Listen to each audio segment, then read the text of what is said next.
السلام علیکم ورحمۃ اللہ وبرکاتہ۔ امید ہے کہ آپ ٹھیک سے ہوں گے۔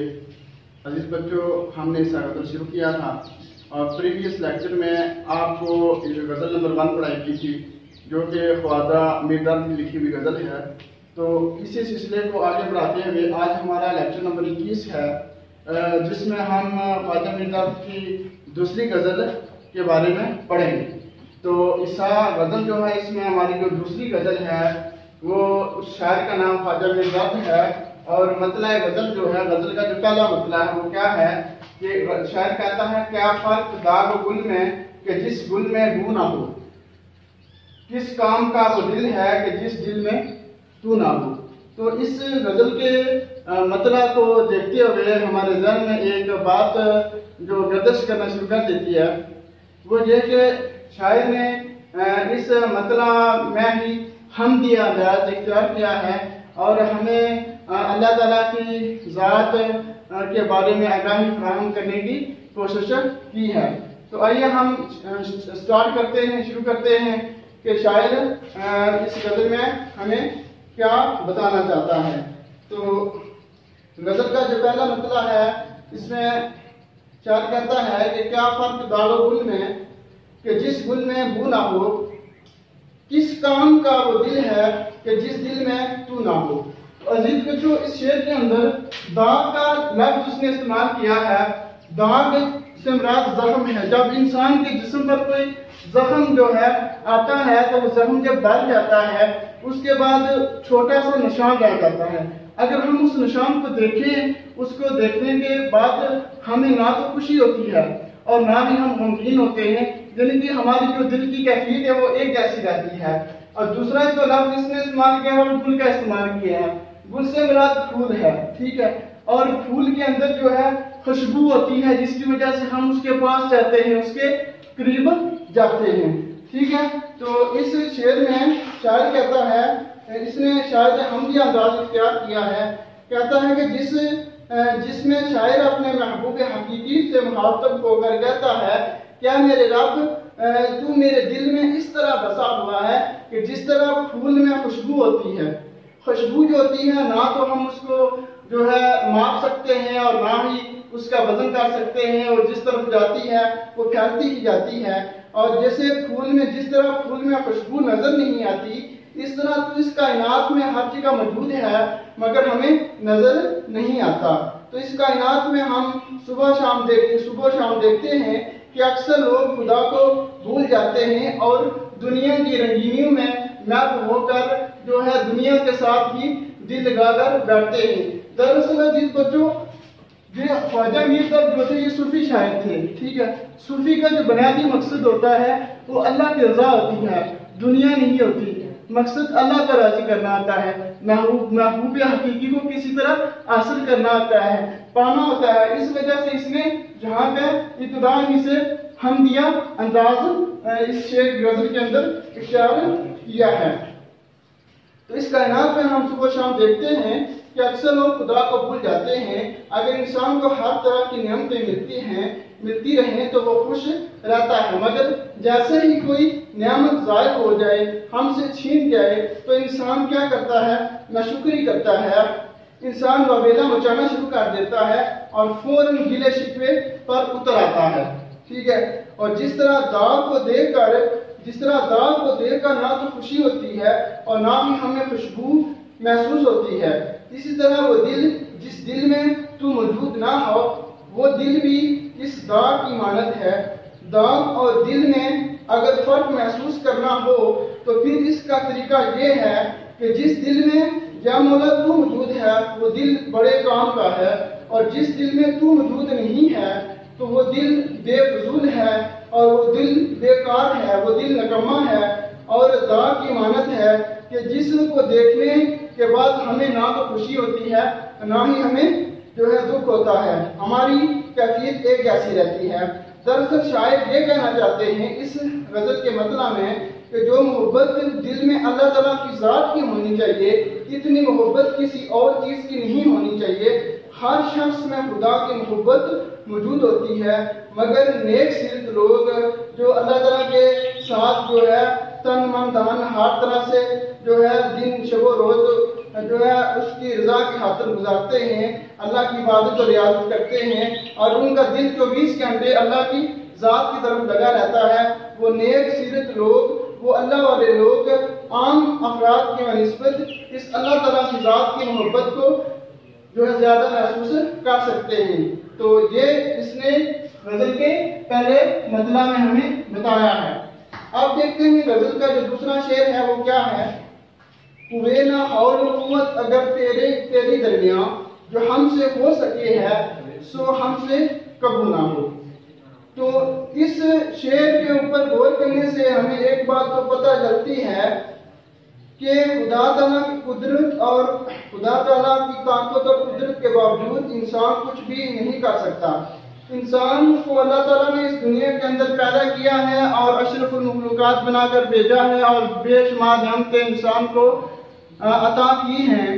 تو انسان جو ہے اس کو ساری مخلوق پر فضیلت دی ہے، تو اس کے باوجود بھی اللہ تعالیٰ نے انسان کے سامنے جو ہے وہ دو چیزیں رکھی ہیں، ایک برائی رکھی ہے اور ایک اچھائی رکھی ہے۔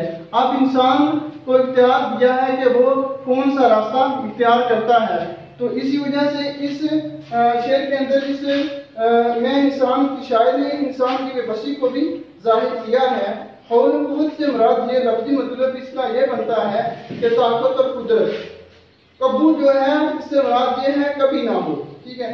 تو جو دوسرا شعر ہے اس میں شاعر کہتا ہے کہ اس نے اس شعر میں شاعر نے انسانی بے بسی کو بیان کیا ہے اور اپنے آپ کو خدا کے سامنے عاجزی سے پیش کیا ہے۔ شاعر کا کہنا ہے کہ دنیا میں کوئی ایسی طاقت نہیں ہے جو خدا کے مقابلے کے لیے سامنے آ سکے، اور اگر خدا صرف کن کہہ دے تو ساری کائنات وجود میں آ سکتی ہے۔ انسان کو جو طاقت حاصل ہے وہ خدا تعالیٰ کی عطا کرتا ہے، اور اس شعر میں شاعر خدا تعالیٰ سے مخاطب ہو کر کہتا ہے کہ اے میرے رب، میرے اندر سوچنے سمجھنے کی جو صلاحیت ہے، میرے اندر طاقت اور جو قدرت ہے، میرا چلنا، میرا اٹھنا، میرا بیٹھنا، میرا سونا، میرا کھانا، میرا پینا، یہ تمام جو چیزیں ہیں یہ تیرے کی عطا کردہ عنایتیں ہیں، اور یہ تیری عطا کردہ ہیں، وگرنہ میں کچھ بھی نہیں ہوں۔ یعنی کہ اللہ تعالیٰ کے سامنے شاعر عاجزی کا اظہار کر رہا ہے۔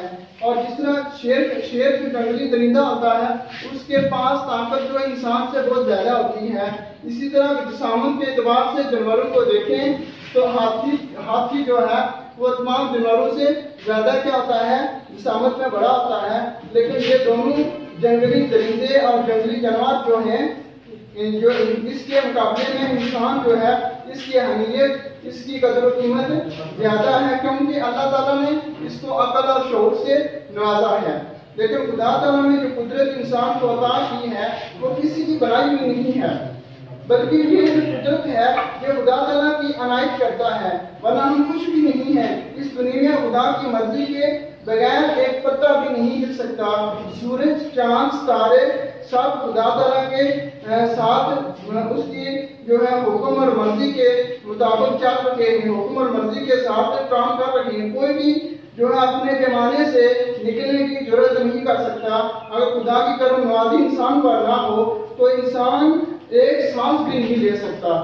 تو یہ صوفی شاعر ہیں، انہوں نے دوسرے شعر کے اندر بھی خدا تعالیٰ کی قدرت کو ہی واضح کیا ہے اور انسان کو بے بس اور مجبور ظاہر کیا ہے کہ اللہ تعالیٰ نے انسان کو اختیارات ضرور دیے ہیں، لیکن اس کے باوجود بھی انسان کے یہ اختیارات محدود ہیں۔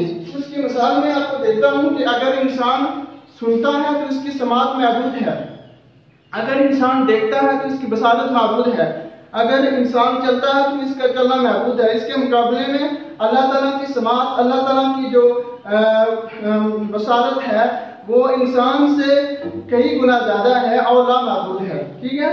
اور تیسرا شعر دیکھیں اس غزل کا، جس میں شاعر کہتا ہے کہ جو کچھ کہ ہم نے کی ہے تمنا ملی مگر یہ آرزو رہی ہے کہ کچھ آرزو نہ ہو۔ جو کچھ کہ ہم نے کی ہے تمنا ملی مگر یہ آرزو رہی ہے کہ کچھ آرزو نہ ہو۔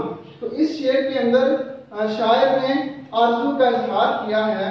اس شعر میں شاعر نے انسانی فطرت کے برعکس بات کی ہے کہ انسان کی جتنی خواہشیں پوری ہوتی جاتی ہیں، اتنی ہی خواہشیں انسان کی بڑھتی جاتی ہیں اور جٹی خواہشیں ہمیں اداس اور مایوس کر جاتی ہیں۔ کبھی ہم جب ہماری خواہشات پوری ہوتی ہیں، آرزویں پوری ہوتی ہیں، تو ہم کیا کرتے ہیں کہ خوش ہو جاتے ہیں، اور کبھی ہمارے جو خیالات اور ہماری جو خواہشات پوری نہیں ہوتی تو پھر ہم کیا کرتے ہیں، اداس ہو جاتے ہیں، مایوس ہو جاتے ہیں۔